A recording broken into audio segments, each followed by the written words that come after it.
అంటే as an actor నేను ఏదైనా చేయగలగాలి. ఇప్పుడు ఏమైనా బలహీనత ఉంటే అది నేను కరెక్ట్ చేసుకోవాలి తప్పితే అది బలహీనత అని చెప్పను నేను. సో డెఫినెట్గా చాలా నేర్చుకోవడానికి ఉంది సార్. అది నేర్చుకుంటూనే ఉంటాను నేను ఎనీ డే. నేను ఏ రోజైతే నేర్చుకోవడం అనేది ఆగిపోయిందో నేను ఆర్టిస్ట్గా చచ్చిపోయినట్టు. సో డెఫినెట్లీ నేను నా కెరియర్ ఎన్ని రోజులైతే బతుకున్నానో అప్పటి వరకు ఏదో ఒకటి నేర్చుకుంటూ ఉందామనే నా కోరిక. సో ఓవరాల్గా అయితే బాగానే నాకు అనిపించింది సార్. అన్ని ఈ స్క్రిప్ట్ పరంగా నేను బాగా చేశానని అనిపించింది. ఇంకా మీరు చూసి చెప్పాలి అది అంతే. అది చెప్తే డెఫినెట్గా నేను తీసుకోవడానికి రెడీగా ఉన్నా. బికాస్ నాకు అది నేర్చుకొని దాన్ని ఇంప్రూవ్ ఎలా చేయాలని నాకు ఆ తపన ఉంది. కాబట్టి ప్లీజ్ డెఫినెట్గా మీకు ఏమనిపించినా నిర్మోహమాటంగా చెప్పేసేయండి. అదే అంటే ఒక యాక్టర్కి నవరసాలు పలికించగలగాలంటారు కదా, అవన్నీ మీరు ఆల్రెడీ మీ ఫ్యామిలీ నుంచి మీకు వచ్చేసి ఉంటాయి సార్. సో మంచి ట్రైనర్స్ ఉన్నారు కాబట్టి మీ ఫ్యామిలీలోనే. సో అది మెయిన్ మనకి. అట్లాగే యాక్షన్లు చేయగలుగుతున్నామా లేదా డాన్సులు చేయగలుగుతున్నామా, ఒక హీరోకి కావాల్సినటువంటి బేసిక్ థింగ్స్ అనుకుంటాం. సో ఇవన్నీ కూడా ఫస్ట్ సినిమాలో బాగానే చేశాడు అని ఇప్పటికే, అంటే సినిమా రిలీజ్ కాకముందే ఆ పేరు అయితే వచ్చింది. బట్ యాక్టర్గా మీరు ఎలా చేశారంటే మీరు అన్నట్టు సినిమాలో కానీ మేము తెలుసుకోవాలి అది అంతే.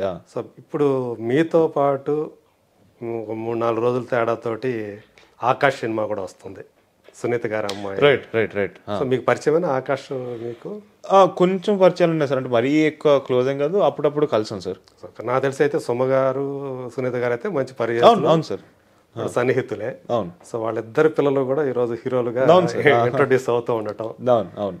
సో అంటే మీకు అంటే ఆకాష్ తోటి ఎక్కువ పరిచయం లేదు సార్. అంటే అప్పుడప్పుడు ఏదో టచ్లో ఉండి మెసేజ్ ఏమైనా ఆల్ ది బెస్ట్ అంతవరకే ఉంది కానీ పెద్ద పరిచయం లేవు. బట్ కలిసాం సార్, 2-3 సార్లు కలిసాం.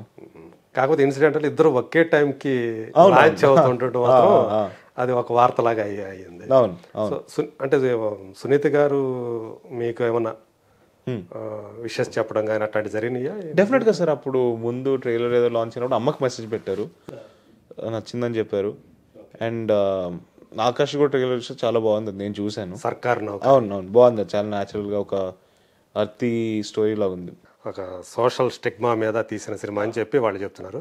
రాఘవేంద్రరావు గారు దానికి బ్యాకింగ్ ఉన్నారు. అవును సార్.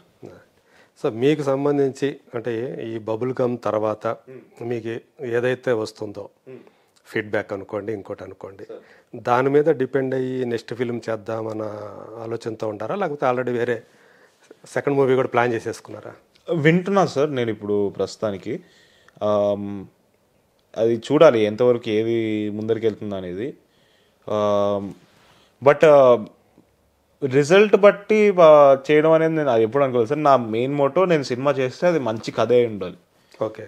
సో ఒకవేళ నాకు ఒక అద్భుతమైన కథ నా చేతిలోకి వచ్చిందంటే డెఫినెట్గా చేస్తాను. అది రిజల్ట్కి సంబంధం లేకుండా చేస్తాను. ఓకే. రిజల్ట్ వల్ల డిసైడ్ అవ్వను, అది చెప్పదలుచుకున్నాను. సో ఇంకొకటి లాస్ట్ క్వశ్చన్, మామూలుగా అయితే అడగకూడదు కానీ అడగదలుచుకున్నాను. Okay sir. సో మీకు సంబంధించి మీ ఫ్యామిలీ అంట ఒక మీడియాలోని కొంతమంది పని కట్టుకొని ప్రచారాలు చేయటం, అమ్మ గురించి నాన్న గురించి, ఇవన్నీ కూడా అలా జరుగుతున్నప్పుడు పిల్లలుగా మీకు దాన్ని ఎదుర్కోవడం అనేది ఎలా అనిపిస్తుంది? వార్తలు చదువుతున్నప్పుడు సో అమ్మా నాన్న విడిపోతున్నారంట, విడాకులు తీసుకుంటున్నారంట, ఈ వార్తలన్నీ ఒక సైడ్ వస్తూ ఉంటే అటు అమ్మ గాని ఇటు నాన్న గాని వాడికి సంజాషి కాదు మేమంతా కలిసే ఉండాము అంటే నాకంటే తెలుసు, నాకు ఎగ్జాక్ట్లీ తన స్నేహితుడిని కాబట్టి నాకేం జరుగుతుంది ఏంటి, నాన్నప్పుడు ఎందుకు తాతయ్యకి ఆరోగ్యం సరిగా లేకపోతే అక్కడ ఉండాల్సి రావటం ఇవన్నీ నాకు తెలుసు కాబట్టి ఓకే నేను ఆ ఇద్దరు విడివిడిగా ఉంటున్నారు, ఇలాంటి వార్తలన్నీ చూసేటప్పుడు మీకేమనిపించేది? అంటే నాకు నవ్వొచ్చేది సార్. ఎందుకంటే ఇలా ఫోన్లో చూస్తాను, నేను వీళ్ళని అడుగుతాను ఏంటి మీరు ఏమైనా ఇలా అవుతుందంటే ఏం లేదు నీకేంటి అంటే వాళ్ళకి తెలియదు, నాకు తెలియదు, వీళ్ళు ఎలా రాస్తున్నారు నాకు అస్సలు తెలియదు. అంటే రాసే వాళ్ళకి ఐదర్ వాళ్ళిద్దరికి తెలిసి ఉండాలి. అంటే వాళ్ళిద్దరు విడిపోతున్నారు అని రాసిన మా అమ్మ కానీ మా నాన్న కానీ ఎవరికో ఒకరికి తెలిసి ఉండాలి. సరే వాళ్ళిద్దరికే తెలియదు అనుకుందాం, నాకు కొడుకుగా నాకు ఇంకా ఫస్ట్ తెలుస్తుంది, నాకే తెలియదు. రాసే వాళ్ళకి ఎలా తెలుస్తుందని నాకు ఇప్పటికీ ఈ రోజుకి అర్థం కావట్లేదు. సో చాలా నవ్వు వచ్చేది. అంటే ఎందుకంటే నాకు తెలుసు ఇద్దరు హాయిగా ఉన్నారు, మంచిగా ఉన్నారు, ఎటువంటి అలాంటివి జరగవు కూడా అని నాకు క్లియర్గా తెలుసు. సో నాకు నవ్వొచ్చేది. అంటే ఏ రోజు పెద్ద బాధగా అనిపించలేదు. ఎందుకంటే నాకు క్లారిటీగా నాకు కావాల్సింది ఏంటి, వాళ్ళిద్దరు బాగున్నారా హాయిగా ఉన్నారా నా కళ్ళ ముందు కనిపిస్తుంది, నాకు తెలుస్తుంది. సో అది నాకు హ్యాపీనెస్ ఇచ్చేది, అది నాకు సరే. ఎప్పుడన్నా అంటే చూసి ఇలా ఇలా ఇలా రాస్తున్నారు ఇలా అని ఇంట్లో ఎప్పుడన్నా అనుకుంటారా? అంటే నేను ర్యాండమ్ గా నేను ఒకసారి ఏదో ఫోన్ వాడుతున్నప్పుడు సోషల్ మీడియాలో ఎక్కడ చూశాను. అది చూసిన తర్వాత అడిగాను నేను ఒకరోజు, ఎవరిని అడిగారు? ఎవరిని అడిగావు? అమ్మ నాన్న ఇద్దరిని అడిగేసాను. అంటే ఏంటి అంటే నాకు తెలియకుండా మీరు ఏంటి ఏం జరుగుతుందని అడిగితే వాళ్ళు నవ్వారు. మాకే తెలియదు నీ అంటే వీళ్ళకి ఎలా తెలుసో వాళ్ళు అంటున్నారు. సో అది చాలా ఫన్నీగా అనిపించింది నాకు. అదే నవ్వుకోండి. అది అంటే కాన్స్టెంట్ గా ఒక పీరియడ్ అంతా కూడా అట్లాగే. అంటే ఫస్ట్ టైం చూసినప్పుడు షాక్ అనిపించింది, ఎందుకంటే అప్పటికి వాళ్ళని అడగలేదు కాబట్టి. ఫస్ట్ టైం ఇలా చూసినప్పుడు ఏంటి నిజంగానేనా నాకు అనిపించింది. తర్వాత వాళ్ళని అడిగిన తర్వాత నవ్వు వచ్చింది, ఇంకా తర్వాత అలవాటు అయిపోయింది. ఓకే. సో ఇప్పుడైతే అది ఒక పాస్ట్ ఇవన్నీ. సో అంటే మన ఒక సెలబ్రిటీల పబ్లిక్ ఫిగర్స్ లైఫ్లన్నింటిలో కూడా ఇలాంటి ఫేస్ చేయాల్సి వస్తూ ఉంటాయి. సో ఇందాక మీరు ఒకటి అన్నారు కదా, నాకు సరిగ్గా చదువు మీద పెద్దగా ఎందుకు అంటే సార్ మా అమ్మ ఒక మాట చెప్పింది నాకు చిన్నప్పుడు. స్కూల్కి వెళ్తున్నప్పుడు, అరే మార్క్స్ ఇంపార్టెంట్ కాదురా, నువ్వు నేర్చుకునే నాలెడ్జ్ ఇంపార్టెంట్ అని చెప్పింది. ఫిక్స్ అయిపోయాను. అది మార్క్స్ ఇంపార్టెంట్ కాదు అని ఫిక్స్ అయిపోయాను. ఓకే. అండ్ అలాగే నాకు చిన్నప్పటి నుంచి కూడా యాక్టింగ్ పైన ఇంట్రెస్ట్ ఉండింది. నాకు ఎప్పటి నుంచో ఫిక్స్ అయింది అటు నేను చేస్తే యాక్టింగే చేస్తాను, ఇంకేం చేయను అని ఫిక్స్ అయిపోయాను. కాబట్టి పర్లేదు ఏదో ఒకటి చదువుదాం, పాస్ అయిపోయేంత వరకు చదువుకుంటే సరిపోతుంది. అంటే నేను ఎలాంటి అంటే బాగా చదువుకున్నా కూడా ఎగ్జామ్స్ రాయబుద్ది కాదు, ఫిక్స్ అయిపోయింది నేను. మార్క్స్ వేను కాదు. సో అలాగా మంచి స్టూడెంట్ వరకు చూసుకుంటే మంచి స్టూడెంటేనా లేకపోతే డుమ్మాలు కొట్టడం ఉండేదా? డుమ్మాలు కొన్నిసార్లు అయ్యాయి సార్. సో అది కూడా జరిగింది. మంచి స్టూడెంట్ అయితే అనలేను, మంచి స్టూడెంట్. ఎక్కడ చదువుకున్నాడు? ఎందుకు రోషన్ ఎక్కడ చదువుకున్నాడు? నేను ఈ ఫస్ట్ డిపిఎస్లో జాయిన్ అయ్యాను సార్, తర్వాత శ్లోకా అనే స్కూల్లో జాయిన్ అయ్యాను, తర్వాత ఓక్రిడ్జ్ అనే స్కూల్లో జాయిన్ అయ్యాను 11th 12th. దాని తర్వాత కళింగ యూనివర్సిటీ అని డిస్టెన్స్ ఎడ్యుకేషన్ చేశాను, కరెస్పాండెన్స్. ఓకే. అది అప్పుడు కోవిడ్ టైమ్స్ కూడా ఉన్నాయి, సో డిస్టెన్స్ ఎడ్యుకేషన్ ఆన్లైన్ దాంట్లో జరిగింది. ఓకే. అలాగా కంప్లీట్ డిగ్రీ వరకు ఎలాగోలా కొట్టుకుంటూ వచ్చి కంప్లీట్ చేస్తాను. సో మొత్తానికి డిగ్రీ హోల్డర్ అయితే. సో ఇప్పుడైతే ఫుల్ ఫోకస్ యాక్టింగ్ అంతే సార్. ఓకే. సో మీకు ఒక యాక్టర్గా కానివ్వండి, ఒక పర్సనాలిటీ పరంగా కానివ్వండి, రోల్ మోడల్ అంటే ఎవరన్నా? సార్ చాలామంది ఉన్నారు సార్, బట్ ప్రైమరీగా నాకు ఇన్స్పిరేషన్ ఇచ్చేది మా అమ్మ మా నాన్న. అంటే వాళ్ళని పడిన కష్టాలు నేను కళ్ళారా చూశాను. అంటే నాకు క్లోజెస్ట్ ప్రాక్సిమిటీలో వాళ్ళ అంటే జర్నీని చూసాను నేను. సో నాకు మా అమ్మ నాన్న, మా తాత, మా నాన్నమ్మ వీళ్ళందరి జర్నీలు నేను అంటే నాకన్నా దగ్గరగా ఇంకెవరు చూసి ఉండకపోవచ్చు. సో ఈ నలుగురు కన్నా నాకు ఇంకెవరు దీనికి మించి ఇన్స్పిరేషన్ ఎవరు లేరు. డెఫినెట్గా చాలా మంది ఉన్నారు, బట్ ఈ నలుగురే సార్ నాకు మేజర్ ఇన్స్పిరేషన్. మీ ఇంట్లో వాళ్ళే? అవును సార్, మీ వాళ్ళే. అవును. అదే.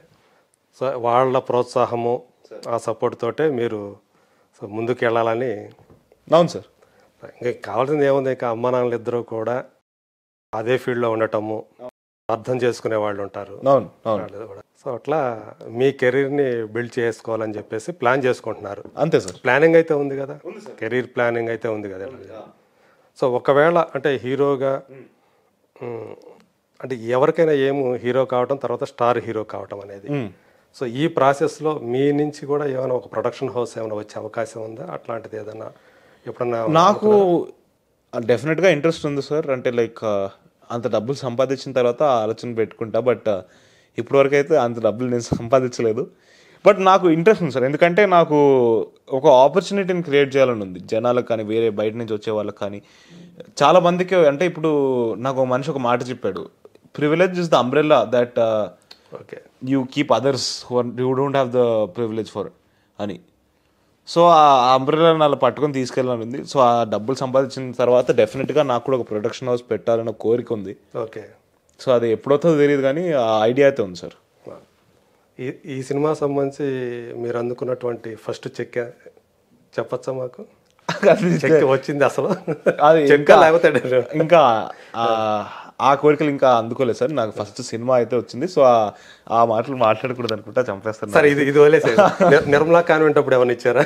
ఇచ్చారు సార్, 10,000 ఇచ్చారు. 10,000 క్రికెట్ బ్యాట్ కొనుక్కోమని ఇచ్చారు. ఇంకా ఆ వయసుకి నాకు దానికన్నా ఎక్కువ సంతోషం ఏం లేదు.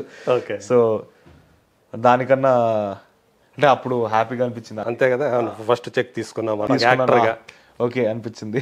అదే. Thank you Roshan. Thank you so much. Bubble gum అనే సినిమా ఖచ్చితంగా మీకు హీరోగా ఒక మంచి లాంచ్ ప్యాడ్ అవ్వాలని చెప్పి థ్యాంక్ యూ సో మచ్. పూర్తిగా కోరుకుంటూ, so Raju and Suma Kanakala, so వీళ్ళ కుమారుడిగా సార్ ఖచ్చితంగా సక్సెస్ కావాలని, సో వాళ్ళ ఆశయాలు కూడా వాళ్ళ ప్రోత్సాహాన్ని అందిపుచ్చుకొని మీరు సార్ ద హీరోగా అలాగే మంచి యాక్టర్గా ఎదగాలని పేరు తెచ్చుకొని మనస్ఫూర్తిగా కోరుకుంటూ thank you sir. Thank you so much.